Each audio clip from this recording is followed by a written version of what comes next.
বর্তমান সময়ে পুরো পৃথিবীর মধ্যেই নর্থ কোরিয়া হলো সবচেয়ে ভয়ঙ্কর দেশ, যেখানে সাধারণ মানুষের জীবনের কোনো দাম নেই। এই দেশের সরকার যখন খুশি নিজের ইচ্ছা মতন এখানকার সাধারণ মানুষদের উপরে অত্যাচার করে তাদেরকে বিনা কারণেই মেরে ফেলে। আর সেজন্যই আপনারা হয়তো এমন অনেক কাহিনী শুনেছেন যেখানে বহু মানুষ নিজেদের জীবন বাঁচানোর জন্য নর্থ কোরিয়া থেকে পালিয়ে পৃথিবীর অন্যান্য দেশে আসার চেষ্টা করেছে। কিন্তু আজ আমরা এমন একজন মানুষের গল্প দেখব যে নিজের বন্ধুর সঙ্গে দেখা করার জন্য রোজ রাতেই নিজের জীবনের ঝুঁকি নিয়ে বর্ডার পার করে নর্থ কোরিয়ায় চলে যেত, আর সকাল হওয়ার আগেই সে আবার সেখান থেকে ফিরে আসত। আর এইভাবে বহু মাস ধরেই সে এই কাজটা করেছিল। এই দুর্ধর্ষ রোমাঞ্চকর কাহিনী থেকে তৈরি আমাদের আজকের সিনেমার নাম জয়েন্ট সিকিউরিটি এরিয়া। 2000 সালে মুক্তি পাওয়া এই সিনেমার IMDb রেটিং 7.7। তো গল্পের শুরুতে আমরা দেখতে পাই সাউথ কোরিয়া আর নর্থ কোরিয়ার বর্ডারে থাকা বেশ কিছু সৈনিকদের মধ্যে ঝামেলা বেঁধে গেছে, যে কারণে তারা একে অপরের দিকে গুলি চালানোর চেষ্টা করছে। এই ঘটনায় দুজন নর্থ কোরিয়ান সৈনিক মারা যায়, আর একজন সাউথ কোরিয়ান সৈনিকের পায়ে গুলি লেগে সে খুবই আহত হয়ে যায়। এখানে সাউথ কোরিয়ান সৈনিকদের দাবি ছিল নর্থ কোরিয়ান সৈনিকরা কোনো রকম কারণ ছাড়াই তাদের ওপরে আক্রমণ করেছে, আর নর্থ কোরিয়ান সৈনিকদের বক্তব্য ছিল সাউথ কোরিয়ান সৈনিকরা ওদের ওপরে আগে আক্রমণ করেছে। আর এখন এই বিষয়টা নিয়েই এই দুটো দেশের মধ্যে একটা বিশাল যুদ্ধের পরিস্থিতি তৈরি হয়ে যায়। এখন এই পুরো ঘটনাটাকে নিরপেক্ষভাবে তদন্ত করার জন্য সুইজারল্যান্ড থেকে একজন বড় আর্মি অফিসারকে ডেকে আনা হয়, যার নাম ছিল মেজর সোফি। ওনার কাজ ছিল তদন্ত করে এটা খুঁজে বের করা আগের রাতের ঘটনায় আসল দোষী কারা ছিল, আর কারা বিনা কারণে অন্য দেশের ওপরে আগে আক্রমণ করেছিল।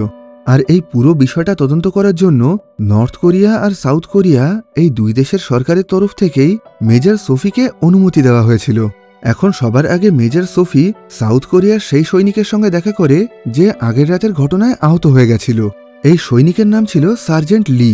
দেখা যায় লি এখন খুবই অসুস্থ হয়ে হসপিটালে ভর্তি ছিল, আর এখন ও ঠিকভাবে কথা বলারও ক্ষমতা ছিল না। কিন্তু অজ্ঞান হওয়ার আগে ও আগের রাতের সমস্ত ঘটনার বিবরণ দিয়ে একটা ফাইল তৈরি করেছিল। আর সেই ফাইলটা পড়ার পর জানা যায় আগের রাতে বর্ডার সাইডে ডিউটি চলাকালীন সার্জেন্ট লি ওই বর্ডারের ধারেই একটা জঙ্গলের মধ্যে টয়লেট করার জন্য গেছিল, কিন্তু তখনই পিছন থেকে দুজন নর্থ কোরিয়ান সৈনিক এসে ওকে মেরে অজ্ঞান করে নিজেদের ক্যাম্পে নিয়ে যায়। বেশ কিছুক্ষণ পর যখন লির জ্ঞান ফেরে তখন ও দেখতে পায় নর্থ কোরিয়ান সৈনিকরা ওর হাত পা বেঁধে ওকে কিডন্যাপ করে নিজেদের ক্যাম্পে এনে বন্দি বানিয়ে রেখেছে। কিন্তু লির জ্ঞান ফেরার পর ও বহু কষ্ট করে নিজের হাতের বাঁধন খুলে ওই নর্থ কোরিয়ান সৈনিকদের ওপরে হামলা করে দেয়। এই ঘটনায় ও দুজন নর্থ কোরিয়ান সৈনিককে গুলি করে মেরে ফেলে, আর একজনের হাতে গুলি করে তাকে আহত করে দিয়ে কোনো রকমে ওখান থেকে নিজের দেশে পালিয়ে আসে। কিন্তু এই ঘটনায় লির পায়েও একটা গুলি লেগে ও খুবই আহত হয়ে যায়। এর পরের দিন সকালে মেজর সোফি সেই জায়গায় পৌঁছে যায় যেখানে এই ঘটনাটা ঘটেছিল। দেখা যায় এই দুই দেশের মাঝখান দিয়েই একটা নদী বয়ে গেছিল, আর এই নদীর একদিকে সাউথ কোরিয়ান সেনাবাহিনীর চেকপোস্ট ছিল আর অন্যদিকে ছিল নর্থ কোরিয়ান সেনাবাহিনীর চেকপোস্ট। আর এখানে এক দেশ থেকে অন্য দেশে যাওয়ার জন্য এই নদীর ওপরে একটা ছোট ব্রিজ তৈরি করা ছিল, আর এই ব্রিজটা দুটো দেশের বর্ডারের একদম মাঝখানে ছিল। এখন এই ব্রিজ বরাবর মেজর সোফি নর্থ কোরিয়ান সেনাবাহিনীর চেকপোস্টে পৌঁছে যায়, যেখানেই আগের রাতে ওই ঘটনাটা ঘটেছিল। এখন এই পুরো জায়গাটাকে ভালো করে পরীক্ষা করে দেখার পর মেজর সোফি সেই নর্থ কোরিয়ান সৈনিকের সঙ্গে দেখা করার জন্য চলে যায় যে আগের রাতের এই ঘটনায় আহত হয়ে এখন হসপিটালে ভর্তি ছিল। এনার নাম ছিল সার্জেন্ট ও কিয়ং। আর এই হলো একমাত্র নর্থ কোরিয়ান সৈনিক যে আগের রাতের ওই ঘটনাটা নিজের চোখে দেখেছিল। প্রথমের দিকে ও কিয়ং মেজর সোফির সঙ্গে খুবই ভালোভাবে কথা বলছিল, কিন্তু পরে যখন মেজর সোফি ওর কাছে আগের রাতের ঘটনা সম্পর্কে জানতে চায় তখন ও কিয়ং বলে, আমার খুবই শরীর খারাপ লাগছে, আমি আগের রাতের সমস্ত ঘটনা আমার ফাইলে লিখে রেখেছি, আপনি ওখান থেকেই সবকিছু জানতে পারবেন। আর এই কথা বলেই ও অসুস্থ হওয়ার অভিনয় করে শুয়ে পড়ে। ও কিয়ংয়ের ফাইলে লেখা ছিল আগের রাতে ও নিজের দুজন সঙ্গীর সঙ্গে নিজেদের ক্যাম্পের মধ্যে বসে গল্প করছিল, কিন্তু ঠিক তখনই হঠাৎ করে সাউথ কোরিয়ান সৈনিক সার্জেন্ট লি ওদের ক্যাম্পের মধ্যে ঢুকে ওদের উপরে এলোপাথাড়ি গুলি চালাতে শুরু করে, যে ঘটনায় ওদের দুজন সৈনিক মারা যায়। আর হো কিয়ংয়ের কাঁধে গুলি লেগে ও খুবই আহত হয়ে যায়। এসব কিছুর মধ্যেই ওই গুলির আওয়াজ শুনে ওখানে বাকি সমস্ত নর্থ কোরিয়ান সৈনিকরা চলে আসে, যে কারণে সার্জেন্ট লি তাড়াতাড়ি করে ওখান থেকে পালিয়ে নিজের দেশে ফিরে যায়।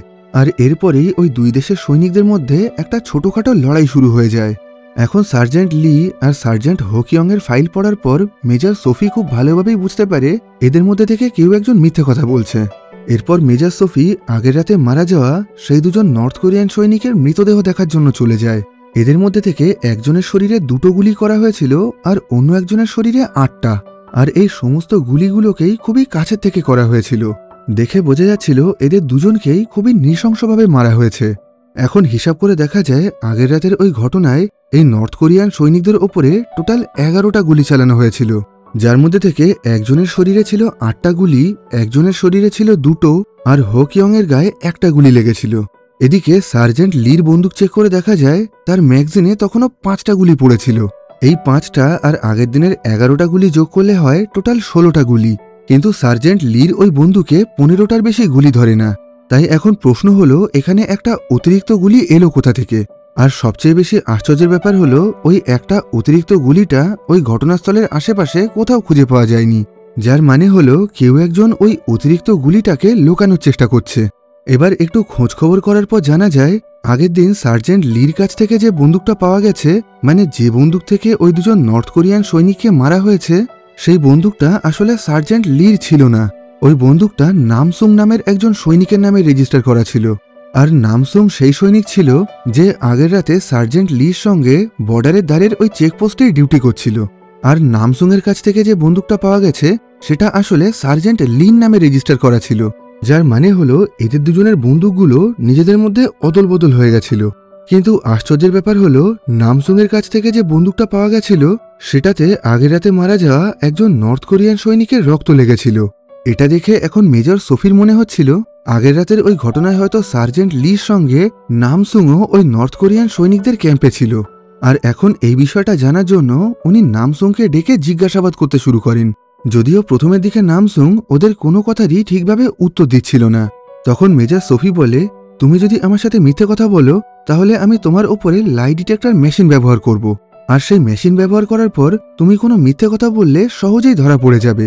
এই কথা শুনে নামসুং এতটাই ভয় পেয়ে যায় যে ও এদের কথার কোনো উত্তর না দিয়ে ওই উঁচু বিল্ডিংয়ের জানলার কাঁচ ভেঙে নিচে ঝাঁপ দিয়ে আত্মহত্যা করার চেষ্টা করে।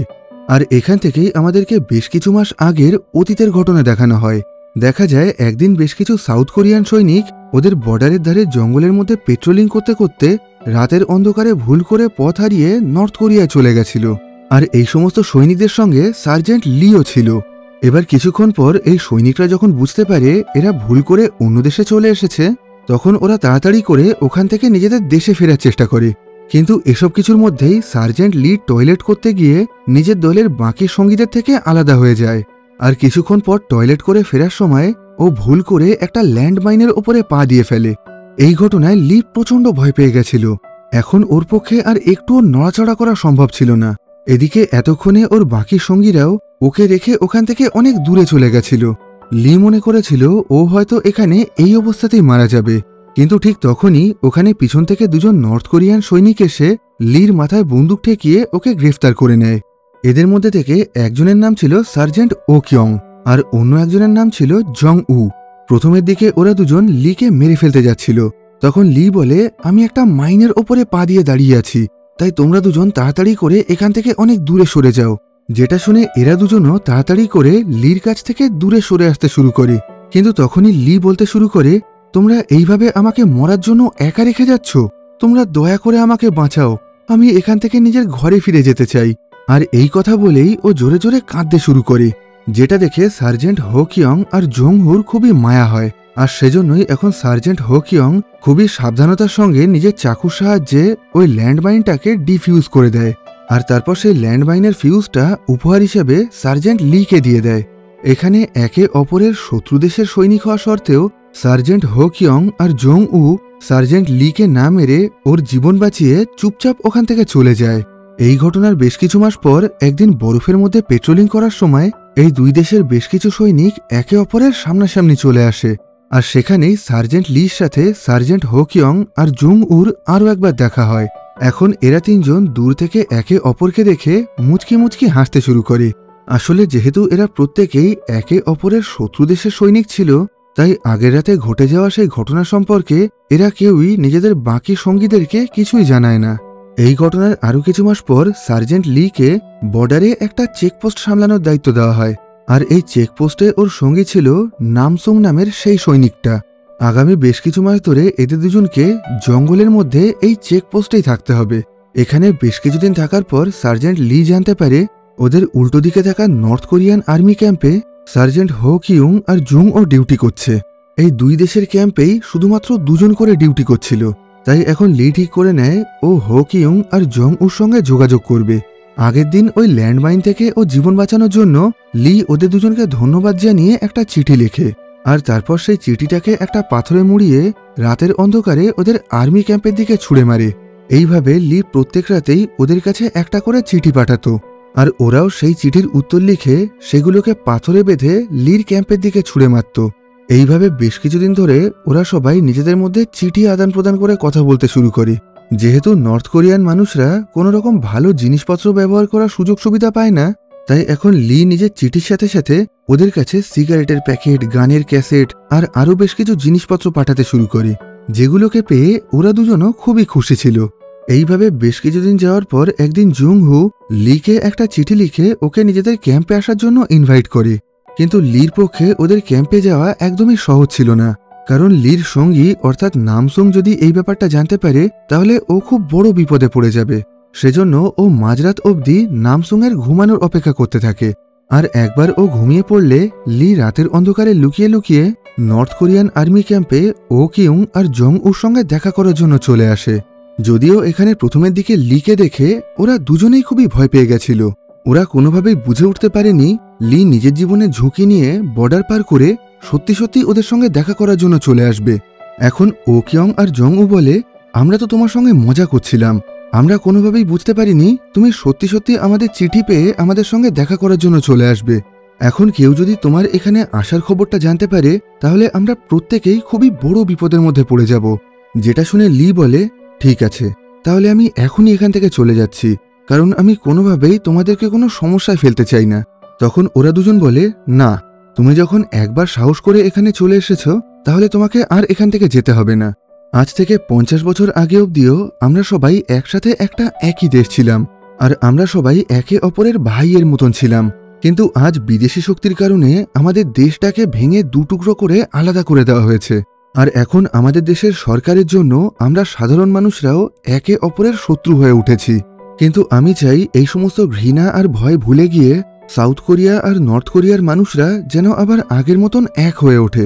আর এই কথা বলেই ওরা লিকে নিজেদের সাথে নিজেদের ক্যাম্পের বেসমেন্টে নিয়ে গিয়ে সেখানে বসে একসাথে খাওয়া দাওয়া করে আর গল্প করে ভালো মতন সময় কাটাতে শুরু করে।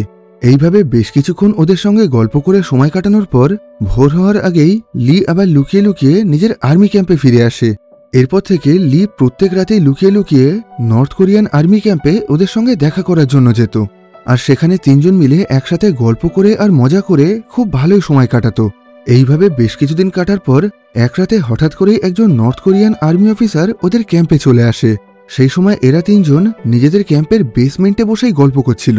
এখন বাইরে থেকে ওই অফিসারের আওয়াজ শুনে এরা তিনজন খুবই ভয় পেয়ে যায়। এরা মনে করেছিল আজ হয়তো ওরা ধরা পড়ে যাবে, সেজন্য এখন লিকে ওই বেসমেন্টের ভিতরেই লুকিয়ে রেখে হো কিয়ং আর জং উ ওখান থেকে বাইরে বেরিয়ে আসে। কিন্তু এই ঘটনায় ওই নর্থ কোরিয়ান অফিসার এদের দুজনের উপরে খুবই রেগে গিয়ে হো কিয়ংকে লাথি মেরে নদীর জলে ফেলে দেয়। উনি বলেন, তোমরা চেকপোস্টে পাহারাদারি করা বাদ দিয়ে ওই বেসমেন্টের মধ্যে বসে মজা করছো?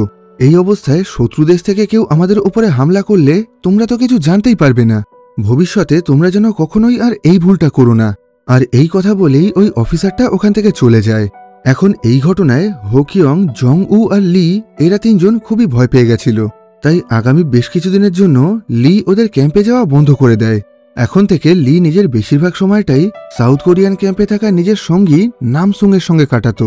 একদিন নামসুং লিকে বলে, এতদিন ধরে এখানে তোমার সঙ্গে থাকার পর আমার খুবই ভালো বন্ধুত্ব হয়ে গেছে, কিন্তু আগামী 3 মাস পরেই তোমার এই জায়গার ডিউটি শেষ হয়ে যাবে, আর তখন তুমি এখান থেকে চলে যাবে।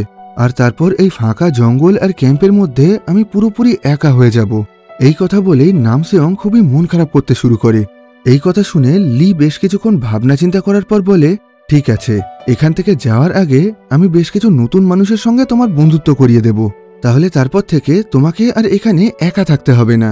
যদিও প্রথমের দিকে এই কথাটা শুনে নামসুং খুবই অবাক হয়ে যায়।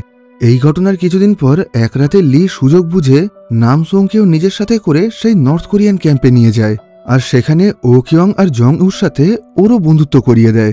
যদিও প্রথমের দিকে এখানে আসার সময় নামসুং খুবই ভয়ের মধ্যে ছিল, কিন্তু এদের দুজনের সঙ্গে পরিচয় হওয়ার পর ও অনেকটা নিশ্চিন্ত হয়। আর আস্তে আস্তে এদের চারজনের মধ্যেই খুব ভালো বন্ধুত্ব হয়ে যায়। এখন ওরা প্রত্যেক রাতেই লুকিয়ে লুকিয়ে নর্থ কোরিয়ান ক্যাম্পে এসে নিজেদের মধ্যে গল্প করে, খাওয়া দাওয়া করে, নাচ গান করে খুবই মজা করত। সময়ের সাথে সাথে এদের চারজনের বন্ধুত্ব আরও বেশি গভীর হয়ে যায়। এইভাবে সবকিছু বেশ ভালোই কাটছিল। কিন্তু এক রাতে নর্থ কোরিয়ান সেনাবাহিনীরা ওদের দুই দেশের মাঝখানে থাকা ফাঁকা জায়গার শুকনো ঘাসে আগুন ধরিয়ে দেয়। আর সেই আগুনের ফলে ওখানে থাকা ল্যান্ডমাইনগুলো ফেটে বিশাল বড় বিস্ফোরণ ঘটতে শুরু করে। এই ঘটনায় লি আর নামসিউং দুজনেই খুবই ভয় পেয়ে গেছিল। ওরা মনে করেছিল নর্থ কোরিয়ান সৈনিকরা হয়তো ওদের সঙ্গে যুদ্ধ করার জন্য এই হামলাটা করেছে। তাই এখন লি ঠিক করে নেয় এই ঘটনার পর ওরা আর কোনোভাবেই নর্থ কোরিয়ান ক্যাম্পে ফিরে যাবে না, কারণ হাজার হোক নর্থ কোরিয়ানরা ওদের শত্রু। আর কোনোদিন যদি এই দুই দেশের মধ্যে যুদ্ধ শুরু হয় তাহলে ওদেরকে একে অপরের বিরুদ্ধেই লড়াই করতে হবে। যেটা শুনে নামসিউং বলে, আর কিছুদিন পরেই জংসুর জন্মদিন আসবে, তাই তখন আমরা শেষবারের মতন ওদের সঙ্গে দেখা করে ওদেরকে চির বিদায় জানিয়ে দেব। আর তারপর থেকে আমরা আর কখনোই ওদের সঙ্গে দেখা করার জন্য ওদের ক্যাম্পে যাব না। এটা শুনে এখন লিও ওর কথায় রাজি হয়ে যায়। এই ঘটনার কিছুদিন পর জং ওর জন্মদিন চলে আসে, আর সেই উপলক্ষে লি আর নামসিউং ওদের সঙ্গে দেখা করার জন্য ওদের ক্যাম্পে চলে যায়। বাকি দিনের মতন আজও ওরা সবাই নিজেদের মধ্যে গল্প করে, খাওয়া দাওয়া করে খুবই ভালো সময় কাটাচ্ছিল। এখানে লি আর নামসিউং জং উকে ওর জন্মদিনের উপহারও দেয়। জং উর কাছে এটাই ছিল ওর জীবনের সবচেয়ে ভালো জন্মদিন, যেখানে ও নিজের বন্ধুদের সঙ্গে মজা করে এতটা সুন্দর সময় কাটাতে পেরেছিল। কিন্তু ওরা সবাই যখন নিজেদের মধ্যে হাসি মজা করতে ব্যস্ত ছিল, ঠিক তখনই হঠাৎ করে ওদের ক্যাম্পে একজন নর্থ কোরিয়ান অফিসার চলে আসে, যেটা দেখে এরা চারজন প্রচণ্ড ভয় পেয়ে গেছিল। আর এখান থেকেই আমাদেরকে আবার বর্তমান সময়ের ঘটনা দেখানো হয়। দেখা যায় মেজর সোফির প্রশ্নের উত্তর দেওয়ার ভয়ে নামসিউং উঁচু বিল্ডিংয়ের জানলা থেকে নিচে ঝাঁপ মেরে খুবই আহত হয়ে গেছিল, যে কারণে এখন একটা অ্যাম্বুলেন্সে করে ওকে হসপিটালে নিয়ে যাওয়া হচ্ছে। পরবর্তীকালে লি যখন এই খবরটা জানতে পারে, তখন ও মেজর সোফির ওপরে খুবই রেগে গিয়ে ওনার গলা টিপে ওনাকে মেরে ফেলার চেষ্টা করে। আসলে লির মনে হয়েছিল মেজর সোফির ওই সমস্ত প্রশ্নের কারণেই নামসিউং হয়তো অতিরিক্ত ভয় পেয়ে গিয়ে আত্মহত্যা করার চেষ্টা করেছিল। যদিও এখন আশেপাশে থাকা বাকি সৈনিকরা লিকে আটকিয়ে মেজর সোফিকে বাঁচিয়ে নেয়। এই ঘটনার পরের দিন সকালে মেজর সোফি, লি আর হোকিউং এদের দুজনকেই এক জায়গায় ডেকে এনে এদেরকে সামনাসামনি বসিয়ে প্রশ্ন করতে শুরু করেন। যেহেতু এদের দুজনের ফাইলেই সম্পূর্ণ আলাদা আলাদা দুটো ঘটনা লেখা ছিল, তাই এখন মেজর সোফি এদের কাছ থেকে আবারও আগের দিনে সেই ঘটনা সম্পর্কে জানতে চায়। এই সময় লি কাঁদতে কাঁদতে কিছু একটা বলতে যাচ্ছিল, কিন্তু ঠিক তখনই হোকিয়ং খুবই রেগে গিয়ে লির ওপরে আক্রমণ করে ওকে মারধর করতে শুরু করে। হোকিয়ং বলে, আগের দিন তোমার জন্য আমার দুজন সঙ্গী মারা গেছে, আর আমি নিজেও খুবই আহত হয়ে গেছি, তাই তোমাকে আমি কোনোভাবেই ছাড়ব না। আর এই কথা বলেই ও লিকে প্রচণ্ড মারধর করার চেষ্টা করে, কিন্তু তখন আশেপাশে থাকা বাকি সৈনিকরা ওদেরকে থামিয়ে দেয়। এই ঘটনার ফলে ওখানে থাকা দুই দেশের সেনাবাহিনীর মধ্যেই পরিস্থিতি খুবই গরম হয়ে যায়। সেজন্য এখন হোকিয়ং আর লিকে কোনো রকম জিজ্ঞাসা না করেই ওখান থেকে ছেড়ে দেওয়া হয়। এর ফলে এখন আস্তে আস্তে দুই দেশের সরকারের মধ্যেই পরিস্থিতি খুবই গম্ভীর হয়ে যাচ্ছিল। এর মধ্যেই একদিন সাউথ কোরিয়ান সৈনিকরা জানতে পারে আজ থেকে বহু বছর আগে মেজর সোফির বাবা নর্থ কোরিয়ায় থাকতেন আর সেখানকার সেনাবাহিনীতে ছিলেন। পরবর্তীকালে যখন কোরিয়ায় গৃহযুদ্ধ শুরু হয়, তখন মেজর সোফির বাবাও সেই যুদ্ধে অংশগ্রহণ করেছিলেন। যুদ্ধ শেষ হওয়ার পর ওই সমস্ত সৈনিকদেরকে নর্থ কোরিয়া অথবা সাউথ কোরিয়ার মধ্যে থেকে যে কোনো একটা দেশ বেছে নিতে বলা হয়, কিন্তু ওদের মধ্যে থেকে ৭৬ জন সৈনিক সাউথ কোরিয়া অথবা নর্থ কোরিয়া এই দুটোর মধ্যে থেকে কোনোটাই বেছে না নিয়ে পৃথিবীর অন্যান্য আলাদা আলাদা দেশে চলে যায়। আর তাদের মধ্যে থেকেই একজন ছিলেন মেজর সোফির বাবা। তিনি কোরিয়া থেকে পালিয়ে সুইজারল্যান্ডে এসে থাকতে শুরু করেন, আর পরবর্তীকালে সেখানেই একজন মহিলাকে বিয়ে করে নেন। যদিও মেজর সোফি নিজের বাবার এই সমস্ত ইতিহাস সম্পর্কে কিছুই জানত না, কিন্তু এখন সাউথ কোরিয়ান সৈনিকদের মনে হতে লাগে যেহেতু মেজর সোফির বাবা একজন নর্থ কোরিয়ান সৈনিক ছিলেন, তাই উনি হয়তো এই ইনভেস্টিগেশনে কোনো একটা দেশের হয়ে পক্ষপাতিত্ব করবেন। আর সেজন্যই আগামী ৩ দিনের মধ্যে ওনাকে এই ইনভেস্টিগেশন শেষ করে এখান থেকে সুইজারল্যান্ডে ফিরে যেতে বলা হয়। এই ঘটনায় মেজর সোফি খুবই চিন্তায় পড়ে যায়, কিন্তু উনি ঠিক করে নেন এখান থেকে যাওয়ার আগে উনি যেভাবেই হোক এই পুরো সমস্যার সমাধান করে যাবেন। আর একটু ভালো করে তদন্ত করার পর উনি আগের দিনের পুরো ঘটনাটাকেই ভালো করে বুঝতে পারেন। সেজন্য এখন উনি আরও একবার সার্জেন্ট লির সঙ্গে দেখা করেন। মেজর সোফি ওকে বলে, তোমার ওয়ালেট থেকে আমি তোমার গার্লফ্রেন্ডের ছবি খুঁজে পেয়েছি, আর এই ছবিটাকে আমি এর আগেও এক জায়গায় দেখেছিলাম। আর সেটা হলো জুং উর ডায়েরিতে। আসলে জুং উ খুব ভালো ছবি আঁকতে পারত, আর ও নিজের ডায়েরিতে অনেক মানুষেরই ছবি আঁকত। আর জুং উর সেই ডায়েরি থেকেই সার্জেন্ট লির গার্লফ্রেন্ডের একটা ছবি পাওয়া গেছিল। এখন এই ছবিটা দেখার পর মেজর সোফি বলে, আমি খুব ভালোভাবেই বুঝতে পেরেছি তোমরা চারজন খুব ভালো বন্ধু ছিলে। আর আমি এটাও বুঝতে পেরেছি আগের রাতে তোমরা জং উর বার্থডে সেলিব্রেট করার জন্য ওই নর্থ কোরিয়ান ক্যাম্পে গেছিলে। কিন্তু আমি এটা বুঝতে পারছি না, সবকিছু যখন ভালোভাবে চলছিল তাহলে তোমরা একে অপরের উপরে গুলি চালালে কেন? আমি জানি তোমরা সবাই মিলে কোনো বড় একটা জিনিস লুকাতে চাইছো। এখন তুমি যদি আমাকে সমস্ত সত্যি কথা বলো তাহলে আমি তোমাকে এই কাজে সাহায্য করতে পারি। আর আমি এমন একটা রিপোর্ট তৈরি করব যাতে পরবর্তীকালে কেউই তোমাদের এই চারজনের বন্ধুত্বের ব্যাপারে কিছুই জানতে না পারে। কিন্তু তার জন্য তোমাকে আমায় সমস্ত সত্যি কথা বলতে হবে। লি বলে, আমি নিজের জন্য কিছুই চাই না, আমি শুধু চাই সার্জেন্ট হো কিয়ং আর নামসুং এর যেন কোনো রকম ক্ষতি না হয়। আর এটা বলেই ও আগের রাতে সেই ঘটনাটা জানাতে শুরু করে। দেখা যায় আগের রাতে এরা চারজন মিলে যখন জং উর বার্থডে সেলিব্রেট করছিল, ঠিক তখনই ওদের ক্যাম্পে একজন নর্থ কোরিয়ান অফিসার চলে আসেন। এখন হঠাৎ করে এখানে দুজন সাউথ কোরিয়ান সৈনিককে দেখে উনি প্রচণ্ড ভয় পেয়ে গিয়ে এদের দিকে বন্দুক তাক করে ধরেন। এখন মুহূর্তের মধ্যেই ওখানকার পরিবেশ খুবই ভয়ঙ্কর হয়ে গেছিল। ওই নর্থ কোরিয়ান অফিসার লি আর নামসুং ওদের দুজনকে মারার চেষ্টা করছিল, আর এদিকে এরা দুজনও নিজেদেরকে বাঁচানোর চেষ্টা করছিল। যদিও মাঝখান থেকে হো কিউং এদের সবাইকে শান্ত হতে বলে, ও সেই নর্থ কোরিয়ান অফিসারটাকে এই পুরো ঘটনাটাই ভালো করে বোঝানোর চেষ্টা করে। কিন্তু ওই অফিসারটা এদের কোনো কথাই শুনতে চাইছিল না। উনি বলেন, আমি তোমাদেরকে আদেশ দিচ্ছি, তোমরা এখনই এই সাউথ কোরিয়ান সৈনিক দুজনকে মেরে ফেলো, এরা আমাদের শত্রু। এখানে হো কিউং ওনার এই অর্ডারটা না মানলেও জং উ ওই অফিসারের কথা শুনে প্রচণ্ড ভয় পেয়ে গিয়ে লি আর নামসুং এর দিকে বন্দুক তাক করে ধরে। লি আর নামসুং মনে করেছিল আজ রাতে হয়তো ওরা দুজন এখানেই মারা যাবে, কিন্তু হো কিউং বহু কষ্ট করে এদের সবাইকে বুঝিয়ে এদের বন্দুকগুলো নিচে নামাতে বলে। আর শেষ অবধি ওর কথা শুনে সবাই ঠিক তেমনটাই করে।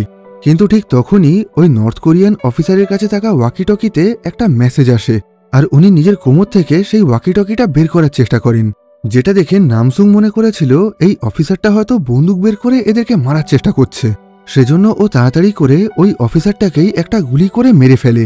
এটা দেখে এখন জং উও প্রচণ্ড ভয় পেয়ে গিয়ে এদের দুজনকে মারার জন্য নিজের বন্দুক বের করার চেষ্টা করে, কিন্তু তার আগেই লি আর নামসুক মিলে ওকেও গুলি করে মেরে ফেলে। মারা যাওয়ার আগে জং উ লির পায়ে একটা গুলি করে ওকে আহত করে দেয়।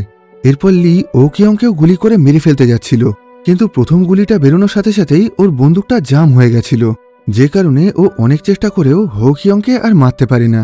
এই ঘটনায় নামসুক এতটাই ভয় পেয়ে গেছিল যে হো কিয়ং আহত হয়ে যাওয়ার পরেও ও পাগলের মতন একটানা ওর গায়ে পরপর আরো 6টা গুলি চালায়। এরপর ও প্রচণ্ড ভয় পেয়ে গিয়ে লির দিকেও বন্দুক তাক করে দাঁড়িয়ে থাকে। এসব কিছুর মধ্যেই ওরা লক্ষ্য করে পাশের থেকে সেই নর্থ কোরিয়ান অফিসারটা তখনও বেঁচে ছিল। এখন হো কিয়ং নামসুকের হাতের থেকে ওর বন্দুকটা কেড়ে নিয়ে সেটা দিয়েই ওই নর্থ কোরিয়ান অফিসারের মাথায় গুলি করে তাকে মেরে ফেলে।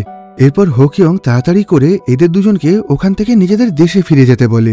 হো কিয়ং লিকে বলে, দেশে ফিরে যাওয়ার পর তুমি সবাইকে বলবে আমরা তোমাকে কিডন্যাপ করে এখানে ধরে এনেছিলাম, আর সেজন্যই তুমি আমাদের সবাইকে মেরে এখান থেকে পালিয়ে গেছো। আর আমিও আমার সৈনিকদেরকে নিজের মতন অন্য একটা গল্প বানিয়ে বলবো, যাতে কেউই আমাদের চারজনের এই বন্ধুত্বের ব্যাপারে জানতে না পারে। আর ওখান থেকে যাওয়ার আগে ও লিকে নিজের হাতে একটা গুলি করতে বলে, যাতে হো কিয়ংকে দেখে এখানে কেউই কোনো রকম সন্দেহ না করে। এখন ওর কথা মতন লিও ঠিক তেমনটাই করে। ও হো কিয়ং এর হাতে একটা গুলি করে ওখান থেকে খোঁড়াতে খোঁড়াতে নিজের দেশে ফিরে আসতে শুরু করে। এদিকে এই ঘটনার নামসুক এতটাই ভয় পেয়ে গেছিল যে ও লিকে ওখানে একা ফেলে রেখেই ওখান থেকে তাড়াতাড়ি করে পালিয়ে এসে নিজের ক্যাম্পে লুকিয়ে পড়ে। এখন এই গুলির আওয়াজ শুনে ওখানে তাড়াতাড়ি করে দুই দেশের সৈনিক চলে আসে, আর ওরা সবাই দূর থেকেই একে অপরের ওপরে গুলি চালাতে শুরু করে। আর তারপরেই এই ঘটনার তদন্ত করার জন্য মেজর সোফিকে এখানে ডেকে আনা হয়। এখানে হো কিয়ং আর নামসুককে বাঁচানোর জন্যই ওরা সবাই নিজেদের মতন করে মিথ্যে কথা বলেছিল, কারণ আসল সত্যিটা জানলে নর্থ কোরিয়ান সরকার হো কিয়ংকে মেরে ফেলবে। এখন সবকিছু শোনার পর মেজর সোফি পরের দিন সকালেই হো কিয়ং এর সঙ্গে দেখা করে। সোফি বলে, আগের দিনের ওই ঘটনার জন্য জং উ নিজের জন্মদিনের দিনই মারা গেছে, আর ওদের জন্য তুমি নিজেও একটা বড় সমস্যার মধ্যে পড়ে গেছো। এত কিছুর পরে তুমি কি লি আর নামসুককে কখনো ক্ষমা করতে পারবে? হো কিয়ং বলে, ওদের ওপরে আমার একটুও রাগ নেই, কারণ সেই রাতে ওরা আমাদের দেশে ছিল, আর আমাদের অফিসারকে দেখে ওরা খুবই ভয় পেয়ে গেছিল। এই ঘটনাটা যদি সাউথ কোরিয়ান আর্মি ক্যাম্পে হতো তাহলে ওদের মতনই আমিও ঠিক এই কাজটাই করতাম। আমার দুঃখ শুধু একটাই, আমি এক রাতেই নিজের 3 জন খুবই কাছের বন্ধুকে হারিয়ে ফেললাম। আগের দিনের ওই ঘটনার পর ভবিষ্যতে লি আর নামসুংয়ের সঙ্গে আমার আর কখনোই দেখা হবে না, কিন্তু আমি চাই ওরা যেন সবসময় খুবই ভালো থাকে। এরপর মেজর সোফি লিকে হোকিয়ংয়ের এই কথাগুলো জানায়, যেগুলো শুনে লির খুবই মন খারাপ হয়ে গেছিল। সোফি বলে ওখান থেকে আসার আগে হোকিয়ং আমাকে জানিয়েছিল আগের দিনের ওই ঘটনায় জুং ওকে নাকি নামসুক মারেনি, ওকে নাকি তুমি গুলি করে মেরেছিলে। কিন্তু এখন আমার মনে হয় জুং ওকে যেই মারুক না কেন তাতে আর কি বা যায় আসে। এখন তোমাদেরকে বাঁচানোর জন্য আমি একটা নকল রিপোর্ট তৈরি করছি, যাতে তোমাদের কারোরই কোনো রকম ক্ষতি না হয়। আর চিন্তা করো না, তোমাদের এই বন্ধুত্বের ব্যাপারে আমি কাউকে কিছুই জানাবো না। আর এটা বলেই মেজর সোফি লিকে ওর ভবিষ্যৎ জীবনের জন্য শুভেচ্ছা জানায়। এসব কিছুর মধ্যেই ওখানে 2 জন সোলজার এসে লিকে আর্মির হেডকোয়ার্টারে নিয়ে যাচ্ছিল। এখন লিও খুবই মন খারাপ করে চুপচাপ ওদের সঙ্গে যেতে শুরু করে, কিন্তু গাড়িতে ওঠার আগেই ও একজন সৈনিকের কাছ থেকে তার বন্দুকটা কেড়ে নেয়। এরপর ও খুবই হতাশ হয়ে মাটিতে বসে কাঁদতে শুরু করে, আর তারপর ও নিজের মাথায় গুলি করে আত্মহত্যা করে নেয়। আর এরপরেই আমাদেরকে দেখানো হয় আগের দিনের ওই ঘটনায় জুং উকে লি গুলি করে মেরে ফেলেছিল, কিন্তু নিজের দোষ ঢাকার জন্য ও এর আগে নামসুংয়ের নামে দোষ দিয়েছিল। কিন্তু এখন শেষ অবধি নিজের বন্ধুকে তার জন্মদিনের দিনেই মেরে ফেলার অপরাধবোধটা সহ্য করতে না পেরে এখন লি নিজেকেও গুলি করে মেরে ফেলে। এখন আস্তে আস্তে লির শরীরে রক্ত লেগে সেই ল্যান্ডমাইনের ফিউজটা ভিজে যেতে শুরু করে, যেটাকে একসময় হোকিয়ং ওর জীবন বাঁচিয়ে ওকে উপহার দিয়েছিল। আর এর সাথে সাথে এই 4 জন বন্ধুর মহান বন্ধুত্বের গল্প এখানেই শেষ হয়। তো আজকের মতন এই ভিডিওটাকে এখানেই শেষ করছি। ভিডিওটা তোমাদের কেমন লাগলো কমেন্ট বক্সে জানিও। ভালো লাগলে লাইক করো, আর খারাপ লাগলে অবশ্যই ডিসলাইক করো। আবার দেখা হবে পরবর্তী ভিডিওতে।